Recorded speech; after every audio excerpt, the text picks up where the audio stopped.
Fox, இப்போ நம்ம இந்த சிம்ம ராசிக்காரங்களுக்கு என்னென்ன ஜெம்ஸ்டோன்ஸ் போடணும், எத்தனை கேரட்ல போடணும் அப்படிங்கிறத பார்த்துட்டு ஜெம்ஸ்டோனுடைய ப்ராப்பர்ட்டிஸ், அதாவது சிம்ம ராசிக்கு உண்டான லைஃப் ஸ்டோன் அதோடைய ப்ராப்பர்ட்டிஸ் மட்டும் பார்க்கலாம். மற்ற ரெண்டு ஸ்டோனுடைய ப்ராப்பர்ட்டிஸ் வேற வேற இதுல ஒவ்வொரு வீடியோவை போகும்போது பார்ப்போம். எல்லா ஜெம்ஸ்டோன் பத்தியும் ஒரே வீடியோல பேச முடியாது இல்லையா? அதனால ஒன்று ஒன்றா நம்ம இப்போ பார்க்கலாம். ஸோ சிம்ம ராசி சிம்ம ராசி ஆக்சுவலா இப்போ சனி பெயர்ச்சி நடந்திருந்தாலும் சிம்ம ராசிக்கு வந்து டைம் சரியில்லை. 7.5 சனி சிம்மத்துக்கு நடக்கல, இருந்தாலும் டைம் வந்து ரொம்ப மோசமா இருக்கு. இந்த 2024 பாதியிலேருந்து நினைக்கிறேன். என்னுடைய ஆஸ்தான ஜாதகக்கார சொன்னாரு, நான் ஜாதகம் பார்க்க மாட்டேன், பட் ஒருத்தருக்கார் பார்த்து கொடுக்குறவர், அவர் மூலயமா தான் மற்றவங்களுக்கும் பார்த்து சொல்லிட்டு இருக்கு. இந்த சிம்ம ராசிக்காரங்களுக்கு 2026 ஜூலை முடிகிற வரைக்கும் டைம் ரொம்ப பேடா இருக்கு. அதனால கொஞ்சம் கவனமா நடந்துக்குங்க, அதிகம் பேசாதீங்க, யாருக்கிட்டையும் டக்குன்னு போயிட்டு பேசிடாதீங்க, ஆஃபீஸ்ல கொஞ்சம் அமைதியா இருங்க, எதுவும் பில்லு எல்லாம் போடுறதா இருந்தா கொஞ்சம் கேர்ஃபுல்லா. ஏன்னா ஒரு 2000 ரூபாய்க்கு ஆசைப்பட்டு வேலை பறி போறதுக்கான வாய்ப்பு இருக்கு. ஸோ கூட வேலை செய்யறவங்க கூட கொஞ்சம் கேர்ஃபுல்லா இருந்துக்குங்க. எதா இருந்தாலும் ஃப்ரெண்டு தானே அப்படின்லாம் டக்குன்னு போய் சொல்லிட்டு இருக்காதிங்க யாருக்கிட்டையும். ஏன்னா இப்பெல்லாம் நியூஸ்லாம் பார்ப்பீங்க, க்ளோஸ் ஃப்ரெண்ட்ஸ், ரொம்ப க்ளோஸ் ஃப்ரெண்ட்ஸ், சின்ன வயசுல இருந்து ஒன்னா வளர்ந்தவனுங்க, அவனுங்க கூட ஒரு 1000 ரூபா கடன் திருப்பி தரலன்னு ஒருத்தனை கத்தியால குத்தி கொண்டுட்டான். ஒரு 1000 ரூபா. அப்புறம் ஒரு 5-6 பேர் ஃப்ரெண்ட்ஸ் சேர்ந்து ஒருத்தவனை வெட்டி கொண்டிருக்கானுங்க. இந்த மாதிரி நாட்டுல பல சம்பவங்கள் நடந்துகிட்டே இருக்கு. இது எல்லாமே ஃப்ரெண்ட்ஸ் தான், ரொம்ப கூட ஒண்ணு மண்ணா இருக்கிற ஃப்ரெண்ட்ஸ். ஸோ ப்ராப்பரா இருந்துக்குங்க, கவனம். இப்பெல்லாம் ஃப்ரெண்டுன்றதுக்கே யாரும் ஒரு மதிப்பு இல்லாம தான் இருக்கு. மதிப்பு இல்லாம இருக்குன்னா, முன்னாடிலாம் ஃப்ரெண்ட்ஸ் அப்படின்னா அவன் ஃப்ரெண்ட் ஒருத்தனை அவனை காப்பாத்துறதுக்காக ஏதோ ஒரு சிக்கல்ல இருக்கான், இல்ல ஏதோ ஒரு பிரச்சனையில இருக்கான், ஒரு ஆத்துல முழுக போறானோ, இவனை உயிரை ரிஸ்க் எடுத்து அவங்க காப்பாத்துறதுக்கு, இவன் உயிரே போனாலும் காப்பாத்துறதுக்கு ரெடியா இருந்தாங்க. ஆனா இப்ப அப்படி இல்லை. நீங்க சும்மா இருந்தாலும் உங்க ஃப்ரெண்ட்ஸ் எல்லாம் உங்களை போட்டு தள்ளுறதுக்கு ரெடியா இருக்கான். அந்த மாதிரிதான் இருக்காங்க. ஏன்னா அவங்க இன்டென்ஷனாவும் இல்லைன்னாலும் சரக்குகள் உள்ள போகும்போது அது ஃபன் பண்றோம் அப்படின்ட்டு நிறைய தேவையில்லாத வேலைகள்லாம் பண்ணுவாங்க. அப்போ உங்க உயிரும் சேர்ந்து போகும். அந்த மாதிரி நிறைய இருக்காங்க. அதனாலேயே ஃப்ரெண்ட்ஷிப்லாம் கொஞ்சம் பார்த்து வச்சுக்கோங்க. ரொம்ப சரக்கு அடிக்கிற ஃப்ரெண்ட்ஸ், உங்களுக்கு லிமிட்டா சரக்கு அடிச்சுங்க. எதுக்காக சொல்ல வரேன்னா, நான் அனுபவப்பட்டேன், அதனாலதான் சொல்றேன். ரொம்ப சரக்கு அடிக்கலன்னா நல்ல பசங்களா தான் இருப்பாங்க. சரக்கு அடிச்சுட்டா அது வந்து அவங்களுக்கே தெரிய மாட்டேங்குது, என்ன பண்றோம், நமக்கு குடும்பம் இருக்கு, நம்ம இந்த மாதிரி பண்ணிட்டு இருக்கிறோம் அப்படின்னு அந்த மைண்ட்ல இதே வர மாட்டேங்குது. அவங்க பைக்ல போகும்போது என்னன்னா, என்னுடைய நண்பர் ஒருத்தர் இருந்தார், அவரு அப்படிதான் சரக்கு அடிச்சுட்டு ஃபுல்லா லிமிட்டை தாண்டி, நிதானத்தை தாண்டி. அப்போ அந்த சரக்கு அடிச்சா வண்டி வேகமா ஓட்டணும், வண்டி வேகமா ஓட்டினாதான் அந்த சரக்கு அடிச்சதுக்கான ஃபன்னு, அந்த சரக்கு அடிச்சதுக்கான நோக்கம் நிறைவேறும். வண்டி வேகமா ஓட்டணும், கையை விட்டுட்டு ஓட்டணும், இப்படிலாம் அவங்களுக்கு தாட். அந்த தாட் வந்து போதைக்காக தான் சரக்கு அடிக்கிறோம், போதைக்காக தான் சரக்கு அடிச்சுட்டு நம்ம ஃபன் பண்ணணும் அப்படின்னா, அந்த ஃபன் வந்து வேகமா போறது, கையை விட்டுட்டு ஓட்டுறது, இந்த மாதிரிலாம் பண்ணா ஃபன்னா இருக்காது, த்ரில்லிங் அப்படின்னு இருக்கு இல்லையா? அதை வந்து அவங்க ஃபன்னு நினைக்கிறாங்க. இதுல என்ன சிக்கல்னா, அவங்களுக்கு தெரிய மாட்டேங்குது, என்ன நமக்கு வந்து ஒரு குடும்பம் இருக்கு, நம்ம கூட ஒருத்தர் நம்மளை நம்பி உட்காந்துட்டு வராரு அப்படின்ட்டு தெரிய மாட்டேங்குது. அவங்க நமக்கும் அது ஜாலியா இருக்குன்னு நினைச்சிட்டு மற்ற எதை பத்தியுமே திங்க் பண்ணாம இந்த மாதிரி மட்டும் இருந்தா எப்படி ஃப்ரெண்டுன்னு கூட வச்சுக்க முடியும்? என்னுடைய நண்பர் கூட ஒருத்தர் பேர் சொன்னேன் இல்லையா, ஒரு 3 சம்பவம் நடந்தது, அதுக்கு மேல ஆளை விடுங்க சாமி அப்படின்ட்டு வந்துட்டேன். ஏன்னா இனி திருந்துவாங்களா தெரியாது. ஏன்னா சரக்கு ஒரு டைம் அவங்க பழக ஆரம்பிச்சிட்டாங்கன்னா அந்த சரக்குக்கு வந்து அவங்க இதாயிடுறாங்க. சில பேர் மட்டும்தான் அதுல இருந்து மீண்டு வராங்க. எனக்கு தெரிஞ்சு இன்னொரு ஆள் ஒருத்தர் இருக்காரு இங்க ஏரியாவில், நல்ல இன்டெலிஜென்டான ஆளு தான், நல்ல ஒரு இன்டெலிஜென்டான ஆளு, நல்ல ஒரு பிசினஸ் மேனா வர வேண்டிய ஆளு. சரக்கு அடிச்சு அடிச்சு மூளை எல்லாம் மழுங்கி போச்சு. நல்ல படிச்ச ஆளு தான், படிச்ச ஆளுன்னா நல்ல எப்படி சொல்றது, ஒரு டீசென்டான ஆளு, ரீசெண்டால ஆளு இப்போ வந்து ஒரு கிழிஞ்ச பேண்ட்டை போட்டு ஒரு அழுக்க சட்டையை போட்டு ஒரு பைத்தியக்கார மாதிரி அங்கேயும் இங்கேயும் போயிட்டு காலையில 5:30 மணிக்கு சரக்கு, காலையில 5:30 மணிக்கு ஒரு கோட்டரை அடிச்சாதான் அவருக்கு அந்த நாளே ஓடும். 10 மணிக்கு ஒரு டைம், 2 மணிக்கு ஒரு டைம், சாயந்தரம் 4 மணிக்கு ஒரு டைம், 7 மணிக்கு ஒரு டைம், நைட்டு 10 மணிக்கு ஒரு டைம், இந்த மாதிரி ஒரு ஒரு ஒரு இது அந்த சரக்கு அடிச்சே ஆகணும் அவருக்கு. அப்பதான் அந்த உயிர் வாழ முடியுங்கிற நிலைமையில அவர் உயிர் வாழ முடியும் நிலைமைனா மெடிக்கலா இல்லை, அவருடைய மனசு ரீதியா அப்படி இருக்காரு. ஆனா ஆள் நல்ல இன்டெலிஜென்டான ஆள். என்ன பண்றது, சரக்குக்கு அடிமை. சில பேர் இப்படி மொத்தமா அடிமையாகி மொத்தமா லைஃப் லாஸ் பண்ணி போயிடுறாங்க. சில பேர் நண்பர்கள் வந்து இந்த மாதிரி எப்பயாவது அடிச்சாலும் நிறைய அடிச்சுட்டு மற்றவங்களுக்கு ரொம்ப ரிஸ்கான இதெல்லாம் பண்ணிட்டு இருக்காங்க. நான் அதனாலதான் என்னுடைய நண்பரை வந்து, ஏன்னா 3 தடவை பார்த்தேன், 3 டைம் சான்ஸ். முதல் ஒரு டைம், 2வது ஒரு டைம், 3வது டைம் வந்து இந்த மாதிரி ரொம்ப அலப்பறை பண்ணதுனால 10 வருஷம் நண்பர் தான் ரொம்ப அலப்பறை ஆயிடுச்சு அன்னைக்கெல்லாம். ஏன்னா அதுவும் இல்லாம நம்ம வெளியூர்ல இருக்கோம் போது நம்ம எப்படி இருக்கணும், போயிடும். நம்ம ஒரு ஒரு பொசிஷன்ல இருக்கோம் அப்படின்னா நமக்குன்னு ஒரு ஸ்டேட்டஸ் ஒன்று கிரியேட் பண்ணிக்கணும். அந்த ஸ்டேட்டஸ் கிரியேட் பண்ணா நம்ம அமைதியா வந்துட்டு போற மாதிரி இருக்கணும். ஒரு சரக்கு அடிச்சாலும் ஜம்முன்னு ஒரு லிமிட்டா அடிச்சுட்டு நிதானமா இருக்கிறது ஒரு ரகம். அதை விட்டுட்டு இந்த ஃபுல்லா மப்பு ஏத்திட்டு ரோட்ல படுத்திட்டு அந்த மாதிரி ஒரு பொசிஷன்ல இருக்கிறவங்க அந்த மாதிரி பண்ணா அது வேணா அவங்களுக்கு ஃபன்னா இருக்கலாம். ஆனா கூட இருக்கிறவங்களுக்கு அது எவ்வளவு கேவலமா இருக்கும். அதெல்லாம் நினைக்கும் போது ரொம்ப வருத்தமா இருக்கு. சரி வாங்க இப்போ நம்ம சிம்ம ராசிக்கு உண்டான ஸ்டோன்ஸ் பார்ப்போம். எதுக்காக அதை சொல்றேன்னா, நண்பர்கள் கூட ஜாக்கிரதை, அதனால சொல்றேன். சும்மா ஃபன்னுக்குன்ட்டே போட்டு கொடுப்பாங்க.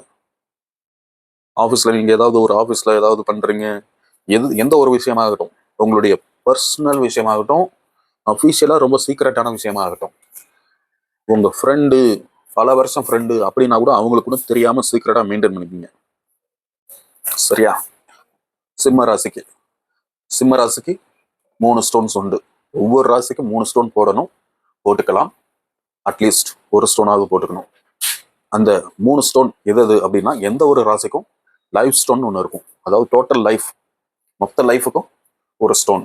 அந்த ஸ்டோன் ஒரு ஸ்டோன்னா அதே ஒரே ஸ்டோனு கண்டினியூஸா போட்டுக்கிறது இல்லை, அதோடைய கெப்பாசிட்டிக்கு ஏற்ற மாதிரி ஒரு 1 வருஷம் 2 வருஷம் போட்டுட்டு அடுத்தது வேற அதே ஸ்டோன் மாற்றணும், அந்த ஸ்டோன் வந்து வேற மாற்றணும், அந்த மாதிரி. அது லைஃப் ஸ்டோன். அடுத்து லக்கி ஸ்டோன். அந்த ஸ்டோனும் அப்படிதான். நீங்க உங்களுக்கு உங்களுடைய லக்குக்கு கிடைக்கிறதுக்கான ஒரு ஸ்டோன் அது. அதுக்கு அடுத்து பாக்ய ஸ்டோன், லக்கு, பாக்யம். இந்த லக்கு பாக்யம் இது ரெண்டும் என்ன வித்தியாசம் அப்படின்னு பார்த்தா, லக்குன்னா கிடைக்காம இருக்கிற பொருள் திடீர்னு கிடைக்கிறது. பாக்யம்னா கிடைக்க வேண்டிய பொருளே கிடைக்காம இருக்கிறது. அதாவது இப்போ லக் அப்படின்லாம் பாத்தீங்கன்னா, உங்களுடைய வருமானத்துக்கோ, உங்களுடைய இன்கம்க்கோ, உங்களுடைய வசதிக்கோ ஏதோ ஒரு பொருள் வாங்கவே முடியாத பொருள் ஒண்ணு இருக்கும். இன்னைய நிலைமைக்கு அந்த பொருள் வந்து திடீர்னு ஒரு குலுக்கல் முறையிலேயோ ஏதோ ஒரு விதத்துல உங்களுக்கு கிடைக்கும். அது லக். பாக்கியம்னா ஒவ்வொரு மனுஷனுக்கும் என்ன பாக்கியம், ஒரு வீடு கட்டணும், ஒரு கல்யாணம் பண்ணணும், ஒரு குழந்தை பிறக்கணும், ஒரு வேலை இருக்கணும், இந்த மாதிரிலாம் சில பாக்கியங்கள், அதாவது உங்களுக்கு கொடுத்து வச்சிருக்கணும். இந்த இந்த மாதிரி விஷயங்கள்லாம் சில இதுல பாக்கியம் இருக்கும். அந்த பாக்கியத்துக்கு ஒரு ஸ்டோன். இந்த பாக்கிய ஸ்டோனுங்கிறது ஒரு சப்போர்ட்டிவ் ஸ்டோன் தான். அதாவது அந்த பாக்கியத்துக்கு கிடைக்கிறதுக்கான வழிகளை இதுவும் பண்ணும். அண்ட் அந்த கல்யாண ப்ராசஸ் ஆகட்டும், வேலைகள், இது எல்லாத்துக்கும் தனியாகவும் ஸ்டோன் இருக்கு. இன்னும் கொஞ்சம் பவர் பூஸ்டர் மாதிரின்னு வச்சுக்கோங்களேன். சரி, இப்போ சிம்ம ராசிக்கு உண்டான ஸ்டோன்ஸ் என்னன்னு பார்க்கலாம். சிம்ம ராசிக்கு லைஃப் ஸ்டோன் பார்த்தீங்கன்னா மாணிக்கம், அதாவது ரூபி வந்து குறைஞ்சது ஒரு 2 கேரட். ஒரு 2 கேரட்ல, கேரட்னா நீங்க நினைக்கிற மாதிரி அந்த கேரட்ல இது வந்து அளவு. கேரட்னு சொன்னோன்னே காய்கறிகாரன் வந்துட்டான். இந்த கேரட்ல நான் சொல்றது அந்த கல்லுடைய அளவு. ஸோ ரூபியோடைய அளவு 2 கேரட் இருக்கணும். கோல்டு ஆர் சில்வர் வசதிக்கு ஏற்ப போட்டுக்கோங்க. அண்ட் முக்கியமான விஷயம், கல்லா இருக்கணும். நீங்க நான் நிறைய பார்த்துட்டேங்க, இந்த கல்லெல்லாம் வந்து ஒன்றும் வேலையெல்லாம் செய்யாதுங்க, சும்மா உருட்டலுங்க, அதெல்லாம் ஒன்றும் நடக்காதுங்க. நான் வந்து என் ஃப்ரெண்டெல்லாம் கூட போட்டு பார்த்துட்டாருங்க, ஒன்றும் நடக்கலைங்க அப்படின்னு சொல்கிற ஆளாக இருந்தால் அது கல் தானா அப்படின்னு பார்த்துக்கணும். ஏன்னா நிறைய மார்க்கெட்டில் வந்து நிறைய டூப்ளிகேட்னா இந்த பீர் பாட்டிலில் செய்கிறது, கண்ணாடியில் செய்கிறது, பிளாஸ்டிக்கில் செய்கிறது, இப்படி சில வகையான டூப்ளிகேட் ஸ்டோன்ஸ் வந்து நிறைய இருக்கு மார்க்கெட்டில். எதையாவது ஒன்று கொடுத்து விட்டுருவானுங்க. அதனால ஒன்றும் நடக்காது, நெகட்டிவ் எஃபெக்ட் தான் இருக்கும், ஒன்றும் நடக்காது. ஆனால் கல்லாக இருந்தால் கண்டிப்பாக வேலை செய்யும். ஏன்னா கல்லோடைய வேலை அது வந்து ஒரு ஃபில்டர். சூரிய ஒளியிலேருந்து, சூரிய கதிர்கள்ல இருந்து உங்க உடம்புக்கு என்ன கதிர்கள் தேவை அப்படின்றத பார்த்து அப்சர்வ் பண்ணி கொடுக்கறது தான் இந்த கல்லோடைய வேலை. அதாவது சூரிய ஒளி எதுக்கு அப்படின்னு கேட்டிங்கன்னா, மொத்த உலகத்துக்கு மொத்தம் சூரிய ஒளி இல்லைன்னா உலகம் இயங்காது. ஒரு செடி எடுத்துக்கோங்க, ஒரு செடின்னா கூட அதுக்கு அந்த போட்டோசிந்தசிஸ் அப்படிங்கிற ப்ராசஸ் வந்து சூரிய ஒளி இருந்தால் தான் நடக்கும். அந்த போட்டோசிந்தசிஸ் ப்ராசஸ் நடக்குதா, அதே மாதிரி இப்போ டெக்னாலஜி மூலயமா அந்த ஒளிக்கதிர்கள் வந்து லைட் சோர்ஸ் மூலயமாவும் இப்போ பண்ண ஆரம்பிச்சிட்டாங்க. இந்த கல் இருக்கு இல்லையா, கல்லோடைய கெமிக்கல் காம்போசிஷன் வச்சு, கல் ஏற்கனவே நேச்சுரலா உருவாயிருக்கும் ஒரு மினரல், ஓகேவா, அதுல கெமிக்கல் காம்போசிஷன் இருக்கு இல்லையா, அந்த கெமிக்கல் காம்போசிஷன் வச்சு இப்போ லேப்ல கல் தயாரிக்கிறாங்க. அதே ஒரு கெப்பாசிட்டியோட புதுசா கல்ல அப்படியே உருவாக்குறாங்க. இப்பெல்லாம் அந்த டெக்னாலஜி வந்துருச்சு. எதுக்காக இதுன்னா, நேச்சுரல் ஸ்டோன்ஸ் ரொம்ப ரேட் அதிகமா இருக்கும், பட் இவங்க லேப் மேட் ஸ்டோன்ஸ் அப்படிங்கிறது கொஞ்சம் ரேட் கம்மியாக வரும். அதனாலதான் நான் இன்னும் இந்த லேப் மேட் ஸ்டோன்ஸ் ஒன்றும் ட்ரை பண்ணி பார்க்கல. அதை ட்ரை பண்ணி பார்த்துட்டு நான் உங்களுக்கு கன்ஃபார்மாக அது ஒர்க் ஆச்சுன்னா அதை உங்களுக்கு ரெஃபர் பண்ணுறேன். இப்போ எதுக்காக தான் ஒரு இன்ஃபர்மேஷனுக்காக சொன்னேன். சரி, இப்போ ரூபி ஸ்டோன் பார்த்தீங்கன்னா வலது கையில் மோதிர விரலில் போடணும், சிம்ம ராசிக்காரங்க. அடுத்தது லக்கி ஸ்டோன். சிம்ம ராசிக்காரங்களுக்கு லக்கி ஸ்டோன் வந்து எல்லோ சஃபயர், அதாவது கனக புஷ்பராகம்னு சொல்லுவாங்க. புஷ்பராகம்னா இன்னைக்கு ஏகப்பட்ட ரேட், 1 லட்ச ரூபா 1.5 லட்ச ரூபா வருது கல். அதுவும் வந்து பார்த்தீங்கன்னா ஒரு 1.5 கேரட் டு 2 கேரட் போட்டுக்கலாம். புஷ்பராகம் எப்பயுமே இண்டெக்ஸ் ஃபிங்கர், ஆள்காட்டி விரல்ல போடணும், வலது கை ஆள்காட்டி விரல்ல. அடுத்தது பாக்ய ஸ்டோன் வந்து கோரல், அதாவது பவழம், சிகப்பு பவழம்னு சொல்லுவாங்க. இதுவும் வந்து ரிங் ஃபிங்கர்ல போட்டுக்கலாம். ஆக்சுவலா இந்த சிகப்பு பவழமும் ரூபியும் சிகப்பு கலர் தான், ரெண்டுமே ஒரே மோதிரமா கூட செஞ்சு போட்டுக்கலாம். சரி, இப்போ இந்த ரூபி வந்து கிடைக்கல, இல்ல ரூபி வந்து ரொம்ப காஸ்ட்லியா இருக்கு அப்படின்னா அதுக்கு ஆல்டர்னேட்டா சில ஜெம் ஸ்டோன்ஸ் இருக்கு. அதான் ரெட் கார்னட் போடலாம், ரெட் டார்மலைன் போடலாம், டைகர் சை போடலாம், ரெட் பெரில் போடலாம், டோபாஸ் போடலாம், ரெட் ஸ்பீனல் போடலாம். இப்போ இந்த ஆல்டர்னேட் ஸ்டோன்ஸ்லாம் இருக்கு இல்லையா, இதெல்லாம் இந்தியாவில் கிடையாதுன்னா இருக்கு, பட் நம்ம இங்க மேக்ஸிமம் யூஸ் பண்ண மாட்டோம். ரூபி தான் நம்ம யூஸ் பண்ணுவோம், மாணிக்கம். ஸோ இந்த மாணிக்கம்ங்கிறது இந்த பாம்பு தலையிலேருந்து வருது அதான் அப்படின்னு கேட்காதீங்க. அந்த பாம்பு தலையிலேருந்து எடுக்கிறதுலாம் இருக்கான்னு எனக்கு தெரியல, பட் ரூபிங்கிறது ஒரு கல் மலைகள்லேருந்து வெட்டி எடுக்கிறாங்க. சரி, அடுத்தது பார்ப்போம். இந்த ரூபியோடைய ஹார்ட்னஸ். ரூபி கல்லுடைய ஹார்ட்னஸ் என்னன்னா, மோஸ்கேல்னு ஒன்று இருக்கு. மோஸ்கேல்னா அளவு, ஒரு அட்டவணை. இந்த ரூபி கல்லை வந்து கீறி பார்ப்பாங்க. இந்த ஸ்க்ரூ டிரைவர் மாதிரி, இந்த மொபைல்லாம் கழட்டுவாங்களே சின்ன ஸ்க்ரூ டிரைவர், அந்த மாதிரி ஒரு டிவைஸ் இருக்கும் அவங்ககிட்ட. அந்த மொபைல் அந்த ஸ்க்ரூ டிரைவரை வச்சு அப்படி கீறி பார்ப்பாங்க கல்லுகளை. கீறினா எந்த பாயிண்ட் வந்து அது கீறுதோ அதுதான் அந்த ஹார்ட்னஸ். இப்போ இது வந்து இதோடைய ஹார்ட்னஸ், ரூபியோட ஹார்ட்னஸ் பார்த்தீங்கன்னா 10க்கு 9, மொத்தம் 10 இருக்கு. டைமண்ட் தான் ரொம்ப ஹார்டு, அதை 10 அளவில் வச்சு கீறினா தான் அது கீறும். இது வந்து அதுக்கு முன்னாடி 9, ஓகேவா. இதோடைய அளவு ஹார்ட்னஸ் வந்து 9. அண்ட் இதோடைய கெமிக்கல் காம்போசிஷன் என்னன்னு பார்த்தீங்கன்னா Al2O3, அதாவது அலுமினியம் ஆக்சைடு, 2 அலுமினியமும் 3 ஆக்சைடும் சேர்ந்து ஒரு ஹெக்ஸாகனல் கெமிக்கல் காம்போசிஷன் இது. அண்ட் இதை வேற எந்தெந்த ராசிகள் வந்து ரூபி யூஸ் பண்ணலாம் அப்படின்னு பார்த்தா, ஏரிஸ் போடலாம், லியோ அதாவங்களா ஸ்கார்பியோ போடலாம், சஜிடேரியஸ் போடலாம், அதாவது மேஷம், சிம்மம், விருச்சகம், தனுசு, இவங்கெல்லாம் வந்து இந்த ரூபி ஸ்டோன் யூஸ் பண்ணலாம். அடுத்து இந்த ரூபி ஸ்டோன் என்னென்ன லைட், அதாவது ஸ்பெக்ட்ரம் இருக்கு இல்லையா, அந்த இதுல வந்து பாத்தீங்கன்னா ப்ளூ, கிரீன் அண்ட் அல்ட்ராவயலட், இந்த கலர்ஸ்லாம் வந்து இந்த ரூபி ஸ்டோன் அப்சர்வ் பண்ணுது. ஸோ வேற யார் இதை வந்து போடக்கூடாது அப்படின்னு பார்த்தீங்கன்னா, கன்னி, மகரம், மீனம் ரூபி யூஸ் பண்ணக்கூடாது. இப்போ ரூபி யூஸ் பண்றதுனால, ரூபி கல் நான் போடுறேன் அதனால என்னென்ன பெனிஃபிட்ஸ் கிடைக்கும் அப்படின்னு பார்த்தா, அதாவது சிம்ம ராசிக்காரங்களுக்கு சொல்றேன், அண்ட் மெயினா சிம்ம ராசிக்காரங்கள் ரூபி ஸ்டோன் போடுறதுனால இந்த காதல், லவ் சம்மந்தப்பட்ட இதெல்லாம் வந்து சக்சஸ் கிடைக்கும். அண்ட் மனதில் உறுதியும் தன்னம்பிக்கையும் உண்டாகும். மன அழுத்தம் நீக்கும். மனோபலம், செல்ஃப் கான்ஃபிடன்ஸ் இன்க்ரீஸ் பண்ணும். மன உறுதி அதிகம் பண்ணும். அண்ட் ஸ்ட்ரெஸ், மன அழுத்தம் அதை வந்து நீக்கும். ஸ்ட்ரெஸ் எல்லாம் போயிடும். அண்ட் செயல்திறமை, ஆக்கப்பூர்வமான சிந்தனைகள் உண்டாகும். செயல்திறமைனா ஸ்கில்ஸ் டெவலப் பண்றதுக்கு ஹெல்ப் பண்ணும். எதிர்மறையான எண்ணங்கள் விலகி நேர்மறையான எண்ணங்கள் உருவாகும். நெகட்டிவ் தாட்ஸ் எல்லாம் உங்களுக்கு நெகட்டிவ் ஆட்டிடியூட், நெகட்டிவ் தாட்ஸ் இப்படி இருந்ததுன்னா இதெல்லாம் போயிட்டு உங்களுக்கு ஒரு பாசிட்டிவ் வைப், பாசிட்டிவ் எனர்ஜி அப்படி இது கிரியேட் ஆகும். நோய்களிலிருந்து சீக்கிரம் நிவாரணம் கிடைக்கும். ஏதாவது சின்ன சின்ன உடல் சம்பந்தமான பிரச்சனைகள், உடல் ரீதியான பிரச்சனைகள் சின்னதாக இருந்தால் அந்த மாதிரி நோய்கள் வந்து சீக்கிரமாக குணமாகிறதுக்கான ஒரு சப்போர்ட்டா இது இருக்கும். முக வசீகரமும் கம்பீரமும் சக்தியையும் உண்டாக்கும். ஃபேஸ் அட்ராக்ஷன், அப்புறம் பாடி ஸ்ட்ரென்தனிங் இதெல்லாம் கிடைக்கும். சரியான முடிவெடுக்கும் திறமை உண்டாகும். டிசிஷன் மேக்கிங் ஆப்வியஸா. தாம்பத்திய திருப்தியையும் தம்பதிகள் அந்யோன்யத்தையும் மேம்படுத்தும். அதாவது உங்களுடைய பார்ட்னர் அவங்க கூட ஒரு இந்த ரிலேஷன்ஷிப் வந்து ஸ்ட்ராங் பண்ணும். எந்த வேலையையும் சுறுசுறுப்பாக செய்ய வைக்கும். அதாவது உங்களுக்கு இந்த எனர்ஜி கிடைக்கும் போது நல்ல ஒரு சுட்டிப்பா இருப்பீங்க, சுறுசுறுப்பா எல்லா வேலையும் செய்வீங்க, வேலை சீக்கிரம் முடியும், டைமிங்க்கு அது ஒரு சக்சஸ் தானே. கெட்ட எண்ணங்களை தடுக்கும். அதுதான் இந்த நெகட்டிவ் தாட்ஸ் அதெல்லாம் வந்து ரிமூவ் பண்ணும், தடுக்கும். சுய சந்தேகங்களை நீக்கும்.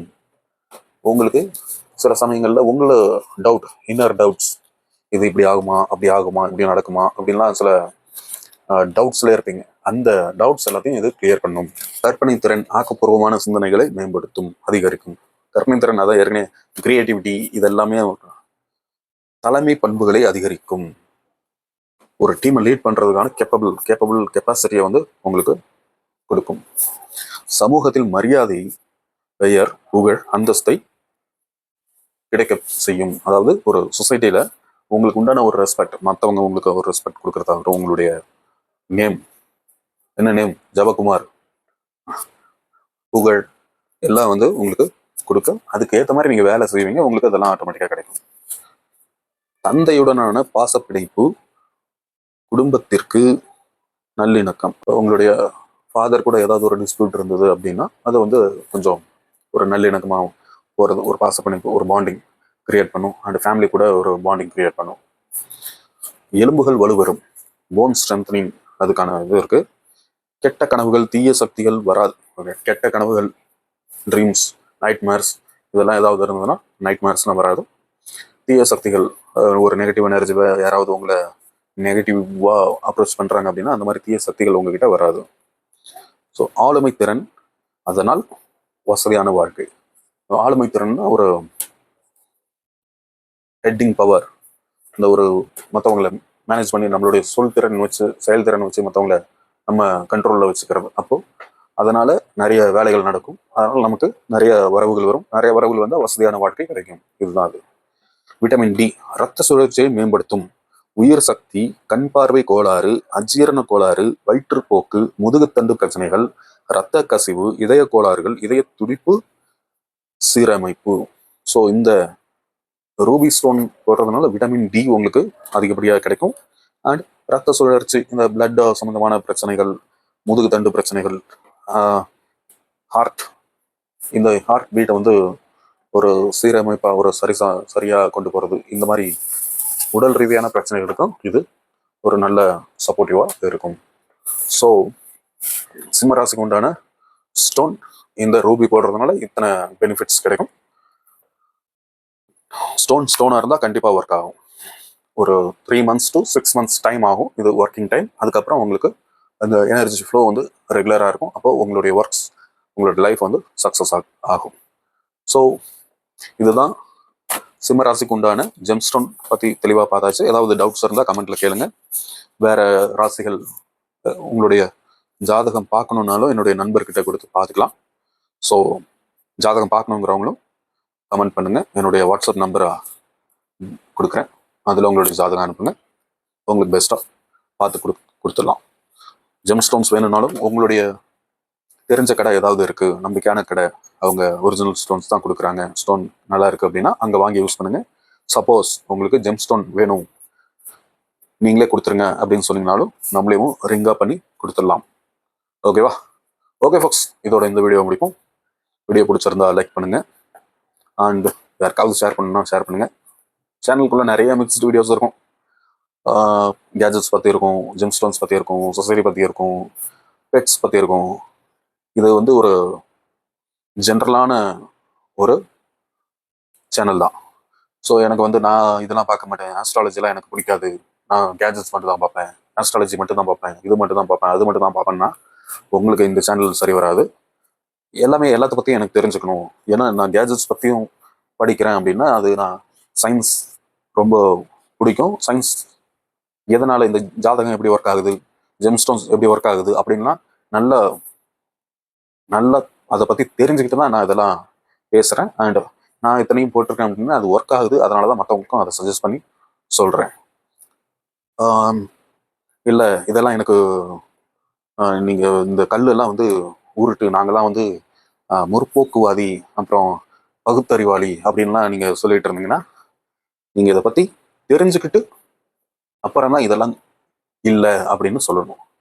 யாரோ ஒருத்தவங்க இதெல்லாம் ஒன்றும் நடக்காது, இதெல்லாம் உருட்டு அப்படின்னு யாரோ ஒரு ஆள் உங்ககிட்ட சொல்லியிருப்பாங்க. அதையே நம்பிக்கிட்டு நீங்கள் இதை பற்றி தெரிஞ்சுக்காமே விட்டுருப்பீங்க. ஸோ இதை பற்றி தெரிஞ்சுக்கிங்க, ஏன்னா இது நல்ல விஷயம், நல்லது. அதனால நீங்கள் தெரிஞ்சுக்கிட்டு பயனடைங்க, அதுக்காக நான் சொல்கிறேன். சரி, கல் என்ன பண்ணும், கல்லால் ஏதாவது ஆகுமா அப்படின்னு கேட்டிங்கன்னா உங்களுக்கு தெரியுமா? யுரேனியம்னு ஒரு கல் இருக்கு. சும்மா இத்தனோண்டு கையில் எடுக்க முடியுமா அப்படின்னு கேட்டால் கையில் எடுத்தீங்கன்னா செத்து போயிடுவீங்க. ஏன்னா அது ஒரு ரேடியோ ஆக்டிவ் கல், யுரேனியம். நாகசாகி ஹிரோஷிமால குண்டு போட்டாங்க இல்லையா அமெரிக்கா, அதில் அந்த பாம்போடைய பேர் லிட்டில் பாய். அது யுரேனியம்னால அதுதான் 260 கிலோ யுரேனியம் நினைக்கிறேன். அது அந்த யுரேனியம் அதை உள்ள வச்சு போட்டாங்க, வெடிச்சு போச்சு, ஒரு நகரமே காணாம போச்சு. ஏன்னா கல்லுக்கு பவர் இருக்கு, அதை தெரிஞ்சுக்குங்க. அதுக்காக தான் இதை சொன்னேன். யுரேனியமும் கல்லு தான், ஜெம் ஸ்டோன்ஸும் கல்லு தான். கல்லா இருந்தால் கண்டிப்பாக வேலை செய்யும். ஓகே ஃபாக்ஸ், பாய்.